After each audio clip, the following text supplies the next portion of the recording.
नमस्कार, आप live cities देख रहे हैं। मैं हूं आपके साथ काव्या। इस वक्त की बड़ी खबर बिहार के समस्तीपुर जिले से आ रही है। जी हां, आपको बता दें तो समस्तीपुर में स्कूल जा रही छात्रा पर ताबड़तोड़ गोलियों की बौछार हुई है और घटना स्थल पे ही उसकी मौत हो गई है। इस पूरे मामले में आपको बता दें तो पूसा थाना क्षेत्र का ये मामला है और अब ग्रामीण और परिजनों के द्वारा थाने का घेराव कर लिया गया है। तस्वीर आप अपने स्क्रीन पे देख पा रहे होंगे कैसे तनावपूर्ण स्थिति जो है और वो बनी हुई है और परिजनों के द्वारा, ग्रामीणों के द्वारा थाने का घेराव कर लिया गया है। आपको बता दें तो मामला समस्तीपुर जिले के पूसा थाना क्षेत्र का है, जहां लड़की सुबह विद्यालय के लिए निकली थी और उसी दौरान एक बाइक सवार अपराधी पहुंचता है और ताबड़तोड़ गोलियों की बौछार करता है, जिससे लड़की की मौत जो है वो घटना स्थल पे ही हो जाती है। इस पूरे मामले में एएसपी संजय पांडे के द्वारा क्या कुछ जानकारी दी जा रही है, आप सुने।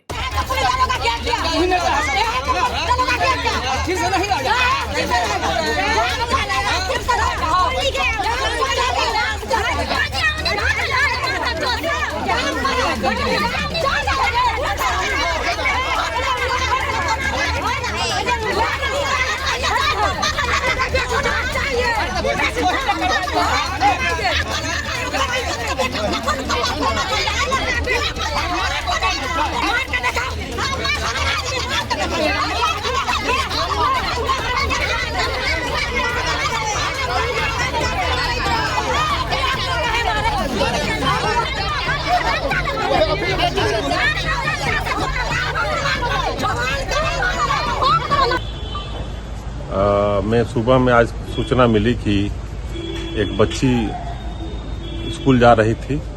इसी क्रम में घर के जस्ट बगल में ही एक व्यक्ति के द्वारा जो है गोली मार करके हत्या कर दी गई है। घटनास्थल पर तुरंत पुलिस पहुंची और वहां से फायर खोखा 4 बरामद हुआ है। बच्ची को भी गोली लगी है। बच्ची के मां और परिवार वाला द्वारा कुछ महत्वपूर्ण सूचना दी गई है और जो अभियुक्त मारा है उसको भी चिन्हित कर लिया गया है। वहां पर डीआईओ और एफएसएल की टीम भी पहुंची हुई है। पुलिस इस केस को जघन्य मानते हुए एक चुनौती के रूप में ले रही है और इसमें एसआईटी भी गठित की जा रही है। अविलंब गिरफ्तारी की जाएगी इसमें। अभी उसके परिवार वाले पोस्टमार्टम के लिए लेके आए हैं और जैसे ही फर्दर कुछ और महत्वपूर्ण जानकारी होगी आपको शेयर की जाएगी। कितनी गोली लगी? कितनी गोली? अभी शरीर पर गोली लगी है। फायर खोखा 4 बरामद हुआ है। ये पोस्टमार्टम के बाद डॉक्टर बताएंगे। वैसे 3 गोली स्पष्ट रूप से दिखाई दे रही है। सर बताइए, कौन से स्कूल वो जा रही थी और कौन से क्लास में पढ़ती थी?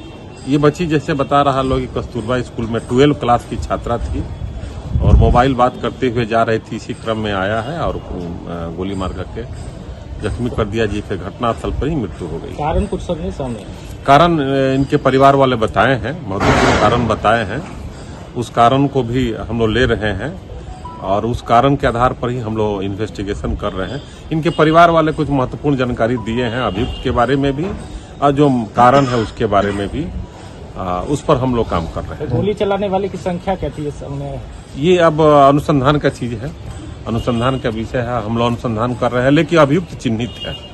अभियुक्त चिन्हित घटना कहाँ की है सर?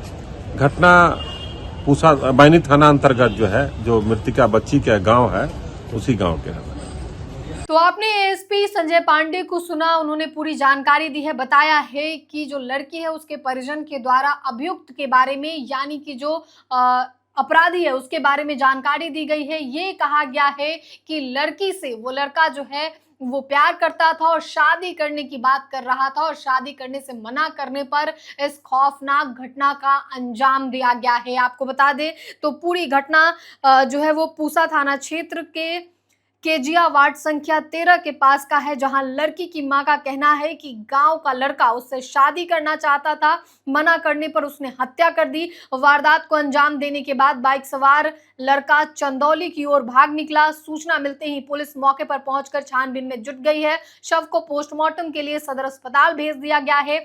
आक्रोशित लोगों ने थाने का घेराव कर लिया है, यानी कि जो ग्रामीण आक्रोशित है उनके द्वारा थाना घेर लिया गया है। तस्वीर आप अपने स्क्रीन पे देख पा रहे होंगे। आपने एएसपी को भी सुना है, एएसपी ने पूरी जानकारी दी है, बताया है कि अभी जो प्रथम दृष्टता मामला सामने आया है उसमें लड़की के शरीर पर 3 गोली लगे हैं और घटनास्थल से 4 खोखे बरामद किए गए हैं। और जो लड़का अपराधी है, जिसके द्वारा परिजनों का जो कहना है कि उसके द्वारा लड़की पर शादी के लिए कहा जा रहा था और उस लड़के की भी पहचान जो है वो की जा चुकी है। अब पुलिस उसकी गिरफ्तारी के लिए आगे की छापेमारी कर रही है। खुद एएसपी संजय पांडे ने बताया है कि इस मामले को पुलिस चुनौतीपूर्ण लेती है और जल्द से जल्द इस मामले में अभियुक्त की गिरफ्तारी की जाएगी। लेकिन फिलहाल पूसा थाना क्षेत्र में तनावपूर्ण स्थिति बना हुआ है। जिस तरीके से लड़की की शरेआम हत्या हो जाती है और स्कूल जा रही लड़की पर गोलियों की बौछार होती है, उसके बाद अब तनावपूर्ण स्थिति बनी हुई है। फिलहाल के लिए इतना ही। साथ ही चैनल को सब्सक्राइब करें, फेसबुक पेज को लाइक करें। वीडियो देखने के लिए आपका धन्यवाद।